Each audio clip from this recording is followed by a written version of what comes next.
എല്ലാവർക്കും എൻജോയ് സ്റ്റുഡിയോയിലേക്ക് സ്വാഗതം. ഇന്ന് നമ്മളൊരു എക്സോസ്റ്റ് ഫാനാണ്. നമ്മുടെ വീട്ടിലെ ഒരു എക്സോസ്റ്റ് ഫാൻ റൂമിലേക്കോ ഒരു ബാത്റൂമിലേക്കോ നമുക്ക് മേടിക്കുമ്പോൾ ഏകദേശം 1800-2000 രൂപയോളം എക്സ്പെൻസ് വരുന്നുണ്ട്.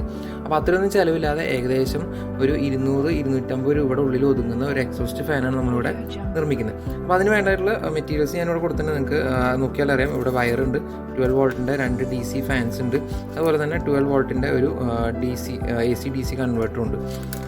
ഇത്രയും കാര്യങ്ങൾ, അതുപോലെ തന്നെ ടാഗ്, അത് നമുക്ക് ആവശ്യമായി കെട്ടിവെക്കാനും കാര്യത്തിനൊക്കെ. ദെൻ ബാക്കിലിരിക്കുന്ന തെർമോക്കോൾ നമ്മുടെ എയർ ഹോളിൻ്റെ ഷേപ്പ് അനുസരിച്ച് കട്ട് ചെയ്യാൻ വേണ്ടിയിട്ട് അതിലേക്ക് സെറ്റ് ചെയ്യാൻ വേണ്ടിയിട്ടാണ് തെർമോക്കോൾ എടുത്തിരിക്കുന്നത്. അപ്പോൾ നമുക്ക് നമ്മുടെ വർക്കിലോട്ട് പോകാം.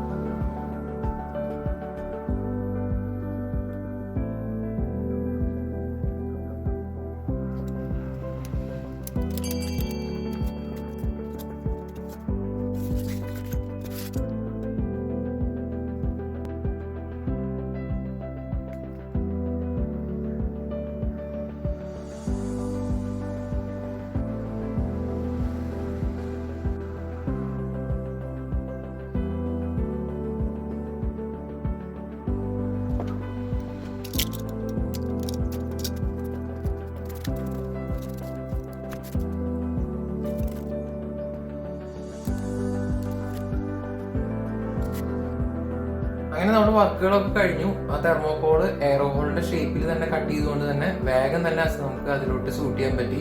ഇനി നമുക്ക് ഓൺ ചെയ്ത് നോക്കാം. ഇതില് ഞാൻ കൊടുത്തിരിക്കുന്നത് ലൈറ്റിന്റെ സ്വിച്ചിലേക്കാണ് ഈ ഫാനിന്റെ കണക്ഷൻ കൊടുത്തിരിക്കുന്നത്. അപ്പൊ അതുകൊണ്ടുള്ള ഗുണം എന്ന് വെച്ച് കഴിഞ്ഞാൽ നമ്മൾ ബാത്റൂമിലേക്ക് കടക്കുമ്പോൾ ലൈറ്റ് ഓൺ ആക്കി തന്നെ ഓട്ടോമാറ്റിക്കലി ഈ ഫാൻ അതിനോടൊപ്പം തന്നെ ഓൺ ആവും. അപ്പൊ നിങ്ങൾക്ക് എല്ലാവർക്കും ഈ ഒരു വീഡിയോ ഇഷ്ടമായി എന്ന് വിചാരിക്കുന്നു. നമ്മുടെ ചാനൽ ഇതുവരെ സബ്സ്ക്രൈബ് ചെയ്തില്ലെങ്കിൽ സബ്സ്ക്രൈബ് ചെയ്യുക. അപ്പോൾ ഞാൻ ഇതുപോലത്തെ അപ്ലോഡ് ചെയ്യുന്ന ഒരുപാട് വീഡിയോസ് നിങ്ങൾക്ക് നോട്ടിഫിക്കേഷൻ ആയിട്ട് വരും. അപ്പോൾ താങ്ക് യു.